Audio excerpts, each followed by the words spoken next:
Los Miserables, primera parte, Fantina, libro segundo, La Caída, segunda sesión de lectura de este libro segundo, capítulo 6, La ola y la sombra. Un hombre al mar. ¿Qué importa? El buque no se detiene por eso. El viento sopla. El barco tiene una senda trazada que debe recorrer necesariamente. El hombre desaparece y vuelve a aparecer. Se sumerge y sube a la superficie. Llama, tiende los brazos pero no es oído. La nave, temblando al impulso del huracán, continúa sus maniobras. Los marineros y los pasajeros no ven al hombre sumergido. Su miserable cabeza no es más que un punto en la inmensidad de las olas. Sus gritos desesperados resuenan en las profundidades. Observa a aquel espectro de una vela que se aleja. La mira desesperado. Pero la vela se aleja, decrece, desaparece. Allí estaba él. Hacía un momento formaba parte de la tripulación, iba y venía por el puente con los demás. Tenía su parte de aire y de sol. Estaba vivo. Pero, ¿qué ha sucedido? Resbaló, cayó. Todo ha terminado. Se encuentra inmerso en el monstruo de las aguas. Bajo sus pies no hay más que olas que huyen, olas que se abren, que desaparecen. Estas olas, rotas y rasgadas por el viento, lo rodean espantosamente. Los vaivenes del abismo lo arrastran. Los harapos del agua se agitan alrededor de su cabeza. Un pueblo de olas escupe sobre él. Confusas cavernas amenazan devorarle. Cada vez que se sumerge, descubre precipicios llenos de oscuridad. Una vegetación desconocida lo sujeta, le enreda los pies, lo atrae. Siente que forma ya parte de la espuma, que las olas se lo echan de una a otra. Bebe toda su amargura. El océano se encarniza con él para ahogarle. La inmensidad juega con su agonía. Parece que el agua se ha convertido en odio.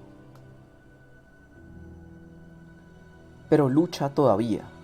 Trata de defenderse, de sostenerse. Hace esfuerzos. Nada. Pobre fuerza agotada ya que combate con lo inagotable. ¿Dónde está el buque? Allá a lo lejos. Apenas es ya visible en las pálidas tinieblas del horizonte. Las ráfagas soplan, las espumas lo cubren. Alza la vista, ya no divisa más que la lividez de las nubes. En su agonía asiste a la inmensa demencia de la mar. La locura de las olas es su suplicio. Oye mil ruidos inauditos que parecen salir de más allá de la tierra, de un sitio desconocido y horrible. Hay pájaros en las nubes, lo mismo que hay ángeles sobre las miserias humanas. Pero, ¿qué pueden hacer por él? Ellos vuelan, cantan y se ciernen en los aires y él agoniza. Se ve ya sepultado entre dos infinitos, el océano y el cielo. Uno es su tumba, otro su mortaja.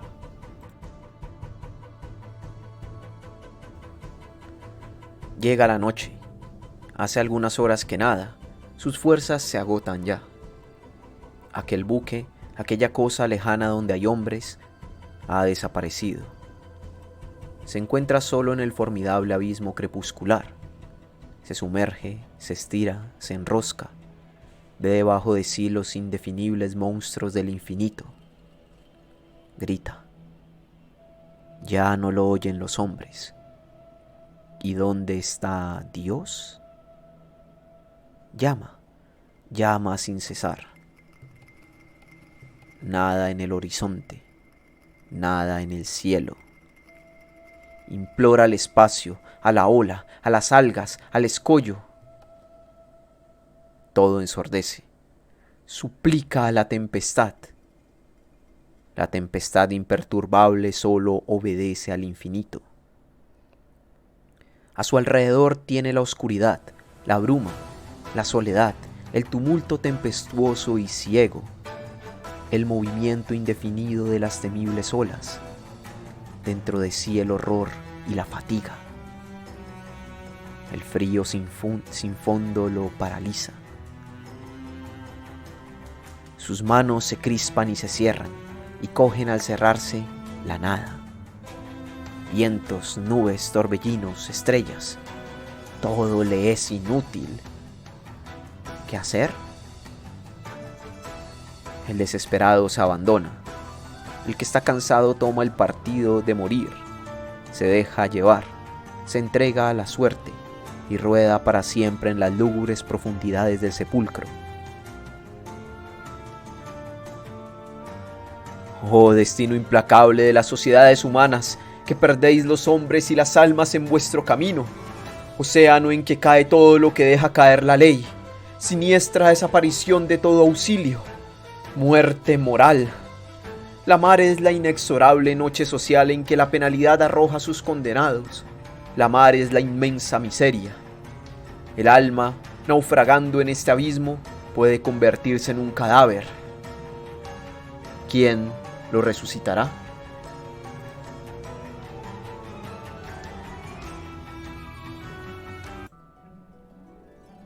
Capítulo 7. Nuevas quejas. Cuando llegó la hora de la salida del presidio, cuando Jean Valjean oyó resonar en sus oídos estas palabras extrañas: «Estás libre», tuvo un momento indescriptible. Un rayo de viva luz, un rayo de la verdadera luz de los vivos penetró en él súbitamente. Pero no tardó en debilitarse. Jean Valjean se había deslumbrado con la idea de la libertad. Había creído en una vida nueva, pero pronto supo lo que es una libertad con pasaporte amarillo. Al día siguiente de su libertad, en Grace, vio delante de la puerta de una destilería de flores de naranjo a algunos hombres que descargaban unos fardos. Ofreció su trabajo. Era necesario y fue aceptado. Se puso a trabajar. Era inteligente, robusto, ágil. Trabajaba muy bien. Su empleador parecía estar contento. Pero pasó un gendarme, lo observó y le pidió sus papeles. Le fue preciso mostrar el pasaporte amarillo. Hecho esto, volvió a su trabajo. Un momento antes había preguntado a un compañero cuánto ganaba al día. 30 sueldos, le había respondido. Llegó la tarde y, como debía partir al día siguiente por la mañana, se presentó al dueño y le rogó que le pagase. Este no pronunció una palabra y le entregó 15 sueldos. Reclamó y le respondieron: «Bastante es eso para ti». Insistió. El dueño lo miró fijamente y le dijo: «Cuidado con la cárcel». La excarcelación no es la libertad. Se acaba el presidio, pero no la condena. Esto era lo que había sucedido en Grace. Ya hemos visto cómo fue recibido en D. Capítulo 8. El hombre despierto. Daban las 2 en el reloj de la catedral cuando Jean Valjean despertó. Lo que lo despertó fue el lecho demasiado blando.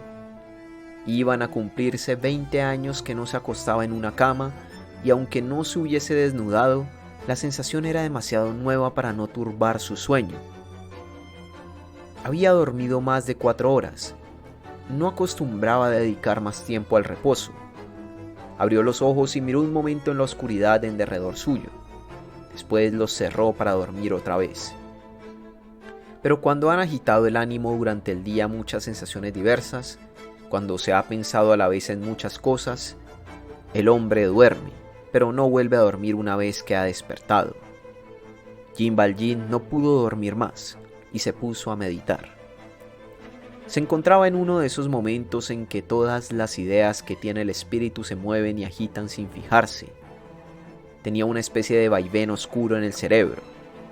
Muchas ideas lo acosaban, pero entre ellas había una que se presentaba más continuamente a su espíritu y que expulsaba a las demás.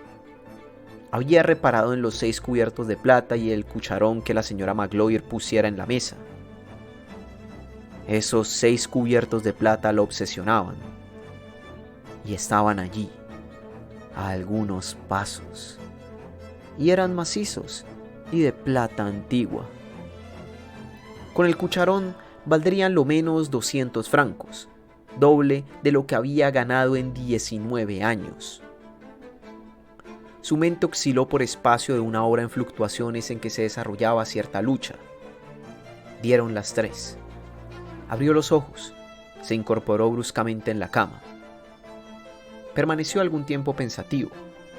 De repente se levantó, se quitó los zapatos que colocó suavemente en la estera cerca de la cama, volvió a su primera postura de siniestra meditación y quedó inmóvil, y hubiera permanecido en ella hasta que viniera el día, si el reloj no hubiese dado una campanada. Tal vez esta campanada le gritó: ¡vamos! Se puso de pie, dudó aún un momento y escuchó. Todo estaba en silencio en la casa. Entonces examinó la ventana, miró hacia el jardín, con esa mirada atenta que estudia más que mira. Estaba cercado por una pared blanca bastante baja y fácil de escalar. Después, con el ademán de un hombre resuelto, se dirigió a la cama, cogió su morral, lo abrió, lo registró, sacó un objeto de hierro que puso sobre la cama, se metió los zapatos en los bolsillos, cerró el saco y se lo echó a la espalda. Se puso la gorra bajando la víscera sobre los ojos, buscó a tientas su palo y fue a colgarlo en el ángulo de la ventana. Después volvió a la cama y cogió resueltamente el objeto que había dejado allí.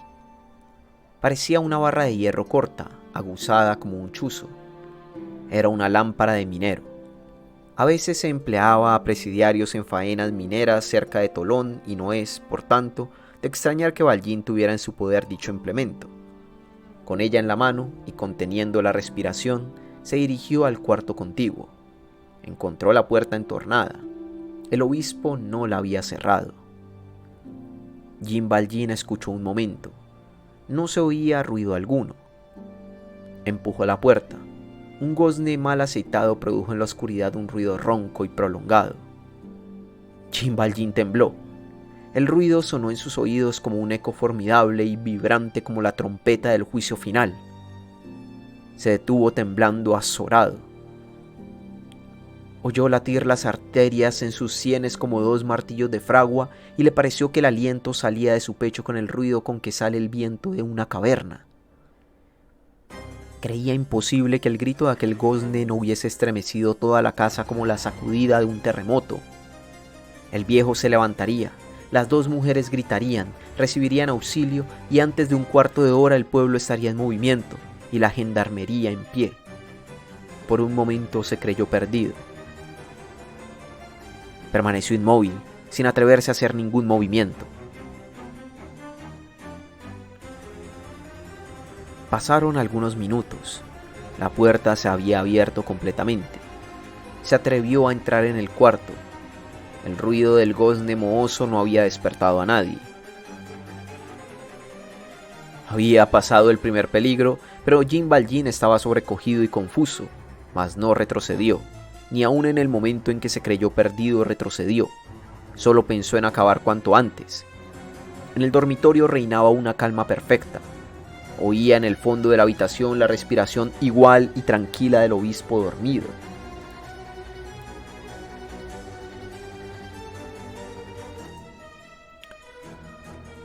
De repente se detuvo. Estaba cerca de la cama. Había llegado antes de lo que creía. El obispo dormía tranquilamente. Su fisonomía estaba iluminada por una vaga expresión de satisfacción, de esperanza, de beatitud. Esta expresión era más que una sonrisa. Era casi un resplandor. Jean Valjean estaba en la sombra con su barra de hierro en la mano, inmóvil, turbado ante aquel anciano resplandeciente. Nunca había visto una cosa semejante. Aquella confianza lo asustaba. El mundo moral no puede presentar espectáculo más grande. Una conciencia turbada e inquieta, próxima a cometer una mala acción, contemplando el sueño de un justo. Nadie hubiera podido decir lo que pasaba en aquel momento por el criminal, ni aun él mismo lo sabía. Para tratar de expresarlo es preciso combinar mentalmente lo más violento con lo más suave. En su fisonomía no se podía distinguir nada con certidumbre. Parecía expresar un asombro esquivo. Contemplaba aquel cuadro, pero ¿qué pensaba? Imposible adivinarlo. Era evidente que estaba conmovido y desconcertado. Pero, ¿de qué naturaleza era esta emoción? No podía apartar su vista del anciano, y lo único que dejaba traslucir claramente su fisonomía era una extraña indecisión. Parecía dudar entre dos abismos, el de la perdición o el de la salvación. Entre herir aquella cabeza o besar aquella mano. Al cabo de algunos instantes levantó el brazo izquierdo hasta la frente, se quitó la gorra. Después dejó caer el brazo con lentitud y volvió a su meditación con la gorra en la mano izquierda, la barra en la derecha y los cabellos erizados sobre su tenebrosa frente. El obispo seguía durmiendo tranquilamente bajo aquella mirada aterradora. El reflejo de la luna hacía visible confusamente encima de la chimenea el crucifijo, que parecía abrir sus brazos a ambos, bendiciendo al uno, perdonando al otro.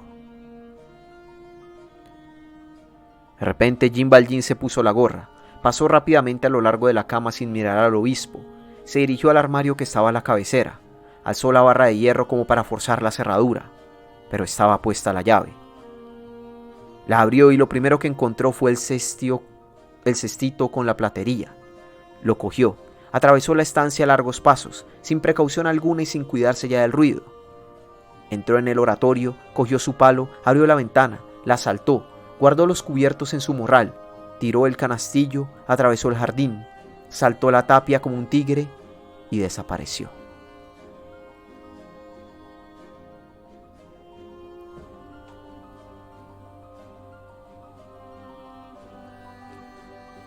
Capítulo 9. El obispo trabaja.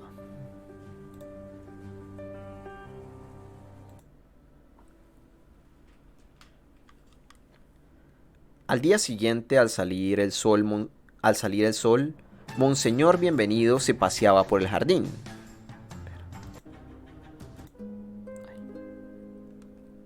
Monseñor Bienvenido se paseaba por el jardín.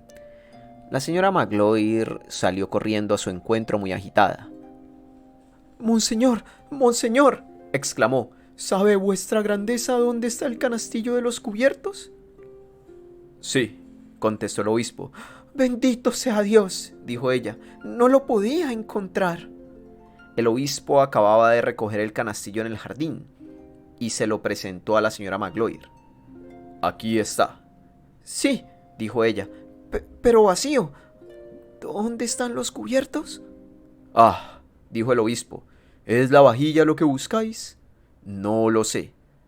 «¡Gran Dios! La han robado. El hombre de anoche la ha robado». Y en un momento, con toda su viveza, la señora Magloire corrió al oratorio, entró en la alcoba y volvió al lado del obispo. «Monseñor, el hombre se ha escapado. Nos robó la platería». El obispo permaneció un momento silencioso. Alzó después la vista y dijo a la señora Magloire con toda dulzura: «¿Y era nuestra esa platería?» La señora Magloire se quedó sin palabras y el obispo añadió: «Señora Magloire, yo retenía injustamente desde hace tiempo esa platería. Pertenecía a los pobres». «¿Quién es ese hombre?» «Un pobre, evidentemente». «¡Ay, ay, Jesús!», dijo la señora Magloire. «No lo digo por mí ni por la señorita, porque a nosotras nos da lo mismo. Lo digo por vuestra grandeza. ¿Con qué vais a comer ahora, monseñor?» El obispo la miró como asombrado.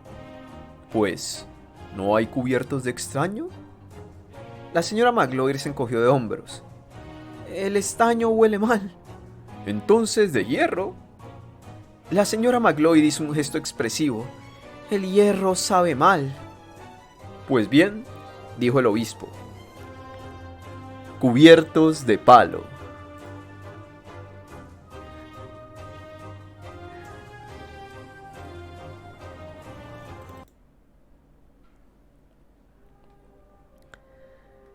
Algunos momentos después se sentaba en la misma mesa que se había sentado Jean Valjean la noche anterior. Mientras desayunaba, Monseñor Bienvenido hacía notar alegremente a su hermana que no hablaba nada y a la señora Magloire, que murmuraba sordamente, que no había necesidad de cuchara ni de tenedor, aunque fuesen de madera, para mojar un pedazo de pan en una taza de leche.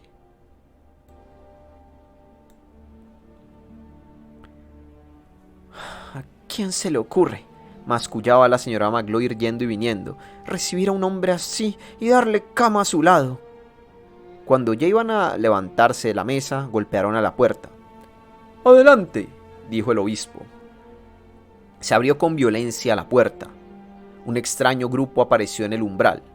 3 hombres traían a otro cogido del cuello. Los 3 hombres eran gendarmes. El cuarto era Jean Valjean. Un cabo que parecía dirigir el grupo se dirigió al obispo haciendo el saludo militar. «Monseñor», dijo. Al oír esta palabra, Jean Valjean, que estaba silencioso y parecía abatido, levantó estupefacto la cabeza. «Monseñor», murmuró, «no es el cura». «Silencio», dijo un gendarme, «es su ilustrísima el señor obispo». Mientras tanto, Monseñor Bienvenido se había acercado a ellos. «Ah, habéis regresado», dijo mirando a Jean Valjean. «Me alegro de veros. Os había dado también los candeleros, que son de plata, y os pueden valer también 200 francos. ¿Por qué no los habéis llevado con vuestros cubiertos?» Jean Valjean abrió los ojos y miró al venerable obispo con una expresión que no podría pintar ninguna lengua humana. «Monseñor», dijo el cabo, «¿es verdad entonces lo que decía este hombre? Lo encontramos como si fuera huyendo y lo hemos detenido. Tenía esos cubiertos y os ha dicho», interrumpió sonriendo el obispo, «que se los había dado un hombre, un sacerdote anciano en cuya casa había pasado la noche». «Ya lo veo, y lo habéis traído acá». «Entonces», dijo el gendarme, «¿podemos dejarlo libre?» «Sin duda», dijo el obispo. Los gendarmes soltaron a Jean Valjean, que retrocedió.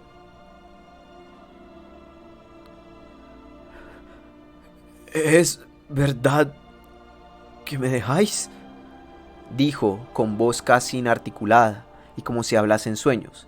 «Sí, te dejamos. ¿No lo oyes?», dijo el gendarme.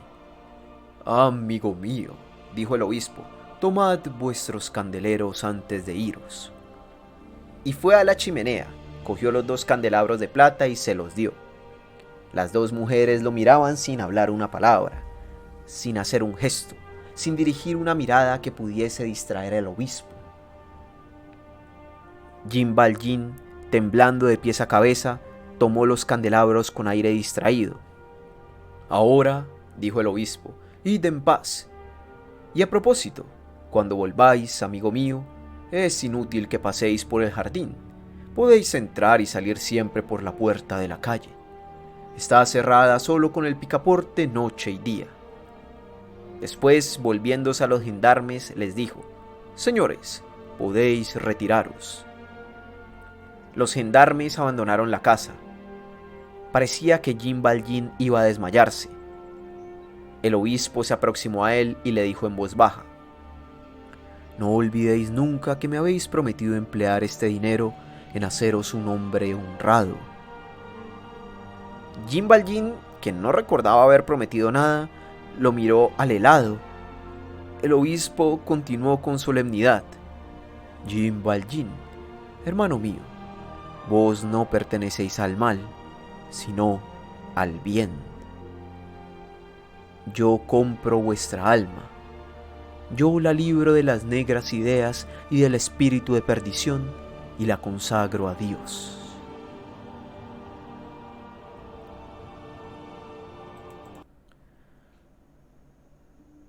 Capítulo 10.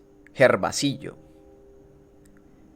Jean Valjean salió del pueblo como si huyera. Caminó precipitadamente por el campo, tomando los caminos y senderos que se le presentaban, sin notar que a cada momento desandaba lo andado. Así anduvo errante toda la mañana, sin comer y sin tener hambre. Lo turbaba una multitud de sensaciones nuevas. Sentía cólera y no sabía contra quién. No podía saber si estaba conmovido o humillado. Sentía por momentos un estremecimiento extraño y lo combatía, oponiéndole el endurecimiento de sus últimos 20 años. Esta situación lo cansaba. Veía con inquietud que se debilitaba en su interior la horrible calma que le había hecho adquirir la injusticia de su desgracia. Y se preguntaba con qué la reemplazaría. En algún instante hubiera preferido estar preso con los gendarmes y que todo hubiera pasado de otra manera. De seguro entonces no tendría tanta intranquilidad. Todo el día lo persiguieron pensamientos imposibles de expresar. Cuando ya el sol iba a desaparecer en el horizonte y alargaba en el suelo hasta la sombra de la menor piedrecilla, Jean Valjean se sentó detrás de un matorral, en una gran llanura rojiza enteramente desierta. Estaría a 3 leguas de D. Un sendero que cortaba la llanura pasaba a algunos pasos del matorral. En medio de su meditación oyó un alegre ruido. Volvió la cabeza y vio venir por el sendero a un niño saboyano, de unos 10 años, que iba cantando con su gaita al hombro y su bolsa a la espalda.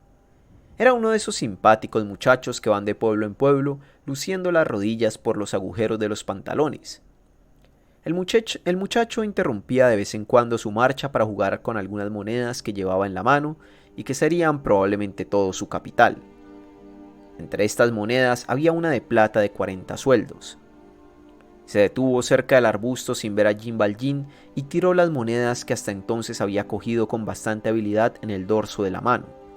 Pero esta vez la moneda de 40 sueldos se le escapó y fue rodando por la hierba hasta donde estaba Jean Valjean, quien le puso el pie encima. Pero el niño había seguido la moneda con la vista. No se detuvo, se fue derecho hacia el hombre. El sitio estaba completamente solitario. El muchacho daba la espalda al sol que doraba sus cabellos y teñía con una claridad sangrienta la salvaje fisonomía de Jean Valjean. «Señor», dijo el saboyano con esa confianza de los niños que es una mezcla de ignorancia y de inocencia, «¡mi moneda!». «¿Cómo lo llamas?», preguntó Jean Valjean. «Gervasillo, señor». «Vete», le dijo Jean Valjean. «Señor, dadme mi moneda», volvió a decir el niño. Jean Valjean bajó la cabeza y no respondió. El muchacho volvió a decir, «¡Mi moneda, señor!». La vista de Jean Valjean siguió fija en el suelo. «¡Mi moneda!», gritó ya el niño. «¡Mi moneda de plata! ¡Mi dinero!». Parecía que Jean Valjean no oía nada. El niño le cogió la solapa de la chaqueta y la sacudió, haciendo esfuerzos al mismo tiempo para separar el tosco zapato claveteado que cubría su tesoro. «¡Quiero mi moneda de 40 sueldos!». El niño lloraba. Jean Valjean levantó la cabeza, pero siguió sentado. Sus ojos estaban turbios. Miró al niño como con asombro y después llevó la mano al palo gritando con voz terrible. «¿Quién anda ahí?». «Yo, señor», respondió el muchacho. «Yo, Gervasillo. ¿Queréis devolverme mis 40 sueldos? ¿Queréis alzar el pie?». Y después, irritado ya y casi en tono amenazador a pesar de su corta edad, le dijo, «¿Pero quitaréis el pie? Vamos, levantad ese pie». «Ah, con que estás aquí todavía», dijo Jean Valjean, y poniéndose repentinamente de pie sin descubrir por esto la moneda, añadió, «¿Queréis irte de una vez?». El niño lo miró atemorizado, tembló de pies a cabeza y después de algunos momentos de estupor echó a correr con todas sus fuerzas sin volver la cabeza ni dar un grito.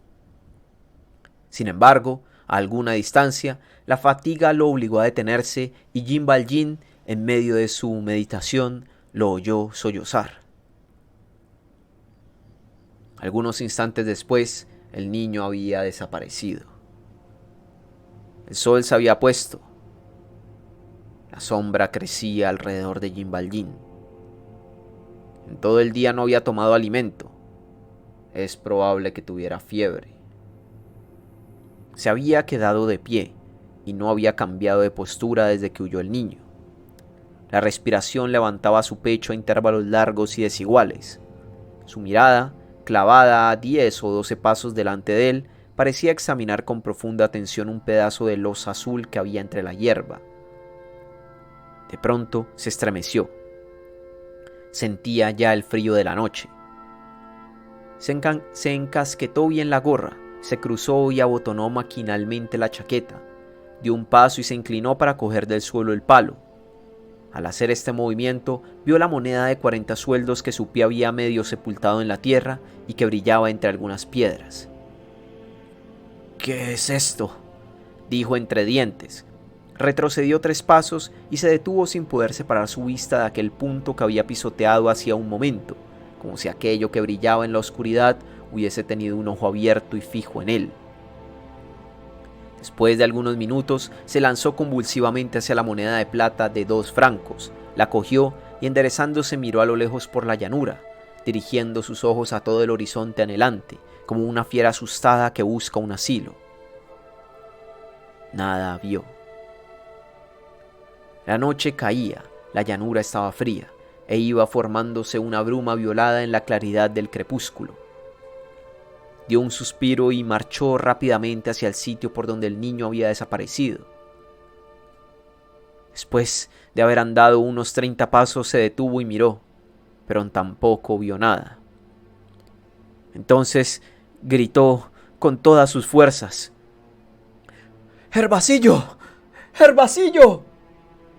Calló y esperó. Nadie respondió.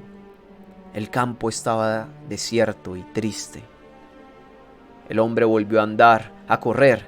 De tanto en tanto se detenía y gritaba en aquella soledad con la voz más formidable y más desolada que pueda imaginarse: «¡Herbasillo! ¡Herbasillo!». Si el muchacho hubiera oído estas voces, de seguro habría tenido miedo y se hubiera guardado muy bien de acudir, pero debía de estar ya muy lejos. Jean Valjean encontró un cura que iba a caballo. Se dirigió a él y le dijo: «Señor cura, ¿habéis visto pasar a un muchacho?». «No», dijo el cura. «¿Uno que se llama Herbasillo?». «No he visto a nadie». Entonces Jean Valjean sacó 2 monedas de 5 francos de su morral y se las dio al cura. «Señor cura, tomad para los pobres. Señor cura, es un muchacho de unos 10 años con una bolsa y una gaita. Iba caminando. Es uno de esos saboyanos, ya sabéis». «No lo he visto». Jean Valjean tomó violentamente otras 2 monedas de 5 francos y las dio al sacerdote. «Para los pobres», le dijo, y después añadió con azoramiento: «Señor cura, mandad que me prendan. Soy un ladrón». El cura picó espuelas y huyó atemorizado. Jean Valjean echó a correr. Siguió a la suerte un camino mirando, llamando y gritando, pero no encontró a nadie. Al fin se detuvo. La luna había salido. Paseó su mirada a lo lejos y gritó por última vez: «¡Herbasillo! ¡Herbasillo! ¡Herbasillo!». Aquel fue su último intento. Sus piernas se doblaron bruscamente, como si un poder invisible lo oprimiera con todo el peso de su mala conciencia. Cayó desfallecido sobre una piedra con las manos en la cabeza y la cara entre las rodillas, y exclamó: «¡Soy un miserable!». Su corazón estalló y rompió a llorar. Era la primera vez que lloraba en 19 años. Cuando Jean Valjean salió de casa del obispo, estaba, por decirlo así, fuera de todo lo que había sido su pensamiento hasta allí. No podía explicarse lo que pasaba con él. Quería resistir la acción angélica a las dulces palabras del anciano. «Me habéis prometido ser hombre honrado. Yo compro vuestra alma. Yo la libero del espíritu de perversidad y la consagro a Dios». Estas frases se presentaban a su memoria sin cesar. Comprendía claramente que el perdón de aquel sacerdote era el ataque más formidable que podía recibir, que su endurecimiento sería infinito si podía resistir aquella clemencia, pero que si cedía, le sería preciso renunciar al odio que había alimentado en su alma por espacio de tantos años, y que ahora había comenzado una lucha colosal y definitiva entre su maldad y la bondad del anciano sacerdote. Deslumbrado ante esta nueva luz, caminaba como un enajenado. Veía sin duda alguna que ya no era el mismo hombre, que todo había cambiado en él y que no había estado en su mano evitar que el obispo le hablara y lo conmoviera. En este estado de espíritu había aparecido Gervasillo y él le había robado sus 40 sueldos. ¿Por qué? Con toda seguridad no hubiera podido explicarlo. ¿Era aquella acción un último efecto, un supremo esfuerzo de las malas ideas que había traído del presidio? Jean Valjean retrocedió con angustia y dio un grito de espanto. Al robar la moneda al niño había hecho algo que no sería ya más capaz de hacer. Esta última mala acción tuvo en él un efecto decisivo. En el momento en que exclamaba «¡Soy un miserable!», acababa de conocerse tal como era. Vio realmente a Jean Valjean con su siniestra fisonomía delante de sí y le tuvo horror. Vio como en una profundidad misteriosa una especie de luz que tomó al principio por una antorcha. Examinando con más atención esta luz encendida en su conciencia, vio que tenía forma humana y que era el obispo. Su conciencia comparó al obispo con Jean Valjean. El obispo crecía y resplandecía a sus ojos, y Jean Valjean se empequeñecía y desaparecía. Después de algunos instantes solo quedó de él una sombra. Después desapareció del todo. Solo quedó el obispo que iluminaba el alma de aquel miserable con un resplandor magnífico. Jean Valjean lloró largo rato. Lloró lágrimas ardientes. Lloró a sollozos. Lloró con la debilidad de una mujer, con el temor de un niño. Mientras lloraba, se encendía poco a poco una luz en su cerebro, una luz extraordinaria, una luz maravillosa y terrible a la vez. Su vida pasada, su primera falta, su larga expiación, su embrutecimiento exterior, su endurecimiento interior, su libertad halagada con tantos planes de venganza, las escenas en casa del obispo, la última acción que había cometido, aquel robo de 40 sueldos a un niño, crimen tanto más culpable, tanto más monstruoso, cuanto que lo ejecutó después del perdón del obispo. Todo esto se le presentó claramente, pero con una claridad que no había conocido hasta entonces. Examinó su vida y le pareció horrorosa. Examinó su alma y le pareció horrible. Y sin embargo, sobre su vida y sobre su alma se extendía una suave claridad. ¿Cuánto tiempo estuvo llorando así? ¿Qué hizo después de llorar? ¿A dónde se fue? No se supo. Solamente se dijo que aquella misma noche, un cochero que llegaba a D hacia las 3 de la mañana, al atravesar la calle donde vivía el obispo, vio a un hombre en actitud de orar, de rodillas en el empedrado, delante de la puerta de Monseñor Bienvenido. Fin del libro segundo.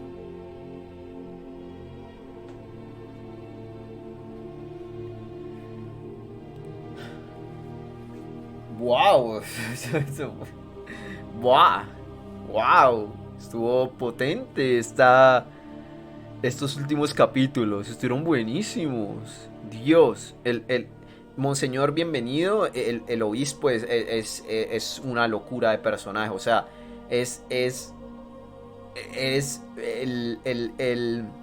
si lo ponemos en términos de Dungeons and Dragons, es legal bueno, pero al extremo, es increíble. Dios, es brutal.